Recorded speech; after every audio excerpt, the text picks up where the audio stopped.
అంతర్ప్రపంచం ఛానల్కు స్వాగతం. ఈరోజు టాపిక్ జీవించండి. కె జగన్నాథం కర్నూలు.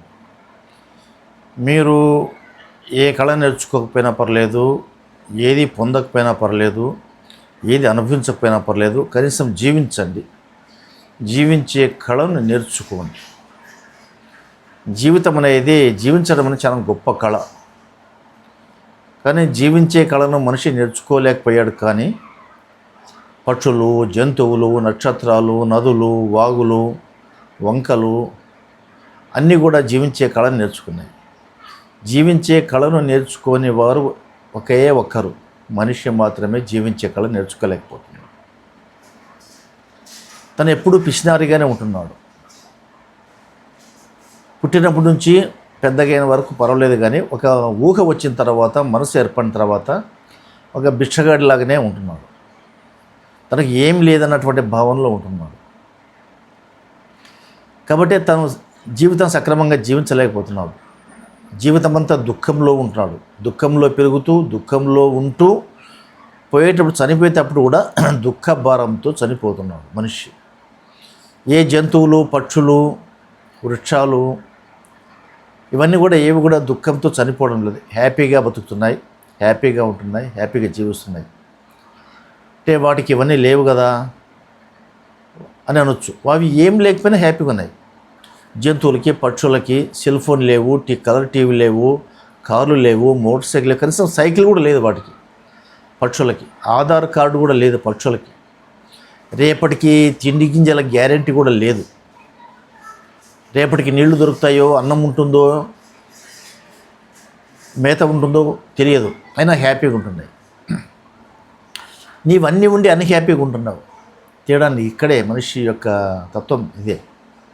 నిరంతరం భిక్షగానిలాగా జీవిస్తున్నావు కాబట్టి దుఃఖంలో ఉంటున్నావు. మీరు అనొచ్చు, మనకుది పై వాళ్ళు బాగున్నారు కదా, వాళ్ళు అలాగా ఎదగాల ఉండాలనేది కోరిక ఉండొచ్చు. కానీ ఒకటి గమనించుకోవాలి, అందరూ ఒకే పడవలో ప్రయాణం చేస్తున్నాం. అదాని, అంబానీ, నీవు నేను ఒకే పడవలో ప్రయాణం చేస్తున్నామని గమనించుకోండి. ఒక కుర్చీ ముందర ఉంటుంది, ఒక కుర్చీ వెనక చివరిలో ఉండొచ్చు. తేడా అంతే. వాళ్ళ కుర్చీ ముందర అదే పడవలో, నీ కుర్చీ మధ్యలో ఉన్న చివరిలో ఉంటుంది.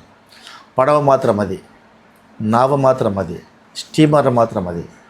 అదాని, అంబానీ, రిలయన్స్ అయినా, టాటా బిర్లా అయినా, నీవైనా, నేనైనా అందరూ ఒకే పడవలో ప్రయాణికులము. ఒకే పడవలో ప్రయాణికులం కదా.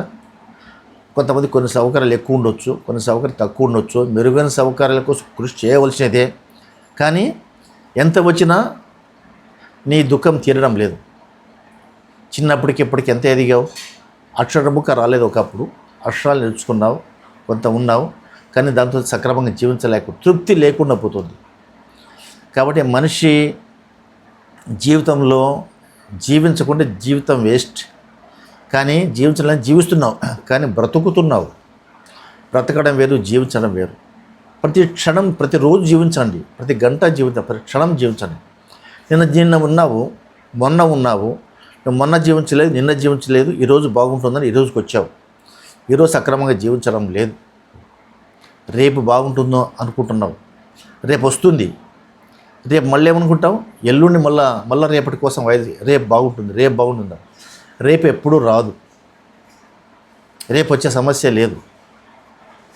ఈరోజు నేను ఉంటున్నటువంటిదే రేపుగా వచ్చి ఈరోజుకి వచ్చింది, అయినా హ్యాపీగా లేవు. కాబట్టి నేను చెప్పేది జీవించండి. జీవితాన్ని అనుభవించండి. ప్రతి క్షణాన్ని ఎంజాయ్ చేయండి. ప్రతి క్షణాన్ని ఉపయోగించుకోండి. ఉన్న దాంట్లో హ్యాపీగా ఉండండి. వీడియోలో మళ్ళీ కలుసుకుందాం.